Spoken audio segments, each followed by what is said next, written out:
कहते हैं कि सपने वो नहीं होते जो हम नींद में देखते हैं, बल्कि सपने वो होते हैं जो हमें सोने ही नहीं देते। और ऐसा ही एक सपना मैंने भी देखा था, जिसने मुझे 23 साल नहीं सोने दिया।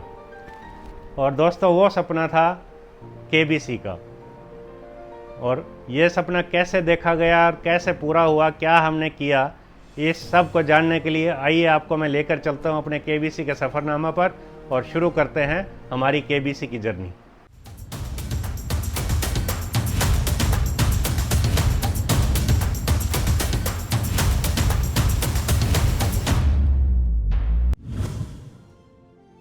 बात मार्च 2000 के आसपास की है। अचानक एक दिन टीवी पर एक ऐड आनी शुरू हुई जिसमें अमिताभ बच्चन बोलते हैं 9 बज गए क्या।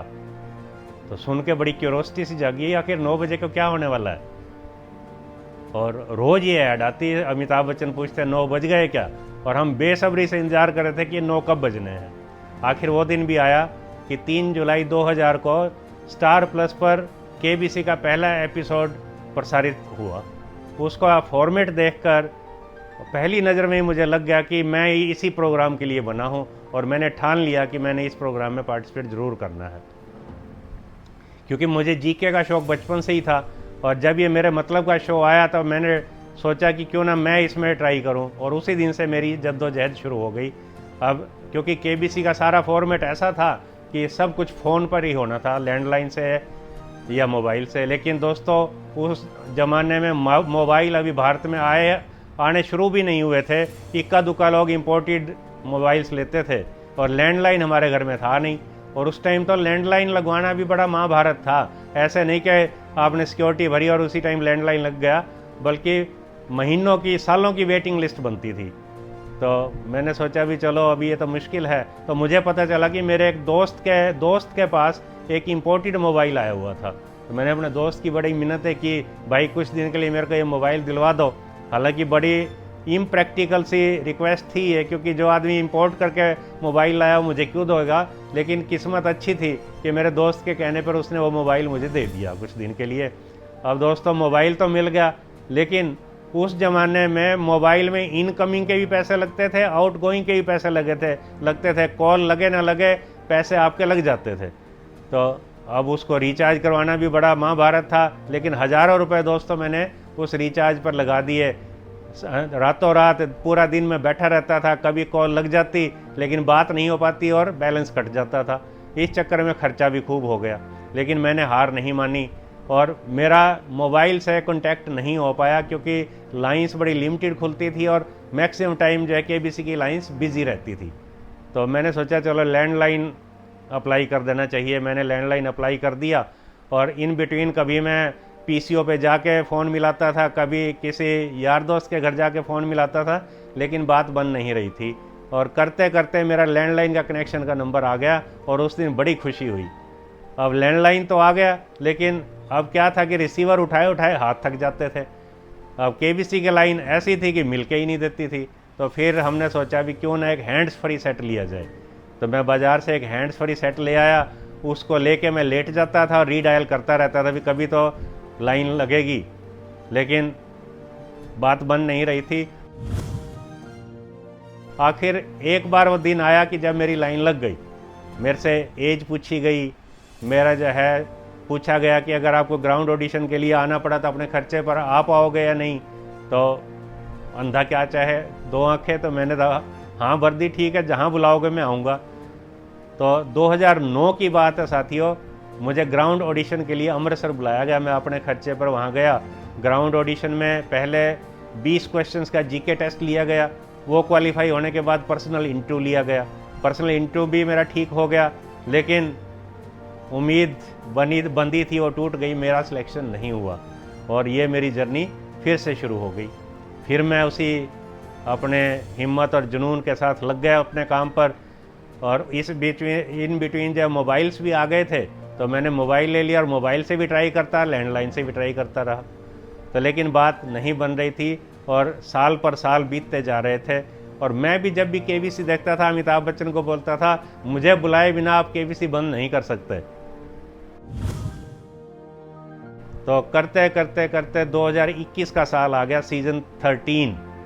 और मेरा हौसला भी कुछ पस्त होने लग गया था। तो आखिर मैंने कहा मेरी बेटी इंसिया को, जो कि उस टाइम LLM कर रही थी, उसका कोई इंटरेस्ट तो था नहीं KBC में, लेकिन फिर भी मैंने उससे कहा बेटा मेरी तो जो है किस्मत साथ नहीं दे रही, इस बार तुम ट्राई करो।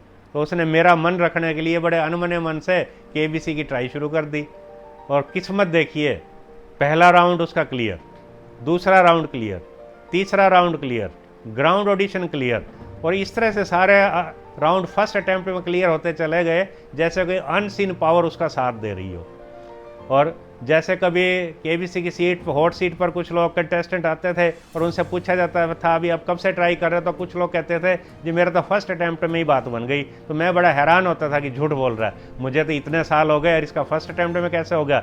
लेकिन जब इंसिया का फर्स्ट अटैम्प्ट में सब कुछ क्लियर होता चला गया तो मुझे विश्वास हो गया कि किस्मत है, और किस्मत अब मेरा साथ दे रही है। तो साथियों, वो दिन भी आ गया जब हम मुंबई पहुंच गए स्टूडियो राउंड के लिए। और इंसिया जो है उस समय फास्टेस्ट फिंगर राउंड में ट्रिपल टेस्ट होता था, 3 क्वेश्चंस पूछे जाते थे, और उसमें एवरेज जिसका सबसे ज़्यादा आता था वो हॉट सीट पर पहुंचता था। तो 2 दिन तो बिटिया का नंबर नहीं आया, लेकिन तीसरे दिन भगवान ने उसका साथ दिया और उसने वो ट्रिपल टेस्ट क्लियर कर लिया और पहुंच गई हॉट सीट पे। और दोस्तों, उस समय लगा कि जैसे मेरी ज़िंदगी का सपना पूरा हो गया। मैं और मेरी पत्नी स्वीटी जी एज कंपेनियन उसके साथ गए थे, और जब वो हॉट सीट के लिए सिलेक्ट हुई तो आप मानोगे नहीं, हम खुशी के मारे उछल पड़े और हमारी आंखों में से आंसू निकलने शुरू हो गए। लेकिन ये खुशी के आंसू थे, और आंसू थे उस सपने को पूरे होने के जिसको पूरा होने में 21 साल हो गए थे। लेकिन अगर वो दिन आ ही गया था। इंसिया हॉट सीट पर पहुंची और बारी बारी से अमिताभ जी उससे प्रश्न पूछने लगे, और जो लाइफलाइन भी उस टाइम थी। और अमिताभ जी का नेचर ऐसा है कि कंटेस्टेंट को एकदम से रिलैक्स कर देते हैं। तो वो उसके जो है सपने के बारे में पूछते रहे, उसके कॉलेज के बारे में पूछते रहे, उसके एम के बारे में पूछते रहे। तो खैर ये पूरा दौर बड़ा मस्ती से बीता। और जहाँ पे स्टूडियो की बात है, लाइट्स, कैमरा, और इतना ग्लैमरस स्टूडियो था कि देख के बस वर्णन नहीं किया जा सकता। और दोस्तों, वो सफ़र अपने अंत तक पहुंचा जब इंसिया ने 6,40,000 रुपये जीते, और हमें उस समय कितनी खुशी हुई थी, मैं इस बात का वर्णन नहीं कर सकता। वो सफलता थी इंसिया की, लेकिन संघर्ष था हमारा। और आखिर में वो 21 साल का जो संघर्ष था मेरा, 21 साल की जो तपस्या थी, वो रंग लाई थी। और बेटी हमारी हॉट सीट पर पहुंची थी, 6,40,000 रुपये जीत कर आई थी। और जब यहाँ आए तो अखबारों में ये सुर्खियाँ थी कि बेटी ने अपने पिता का सपना 21 साल का अधूरा सपना पूरा किया और हॉट सीट पर पहुंची। ये सब देखकर, पढ़कर, सुनकर इतना आनंदित हम हुए कि आपको बता नहीं सकते। दोस्तों, ये एक जर्नी 21 साल की पूरी हो गई थी, लेकिन वो कहते हैं ना, दिल मांगे मोर, अभी भी मेरे दिल को थोड़ा चैन नहीं था। हालांकि हम हॉट सीट पर बेटी पहुंच चुकी थी, हम एज कंपेनियन स्टूडियो राउंड में जा चुके थे, वहाँ एज कंपेनियन हम ऑडियंस से बैठ के सब देख चुके थे। लेकिन मन कहता था यार मैं तो नहीं पहुंचा हॉट सीट पर, तो मैं कहाँ हार मानने वाला था।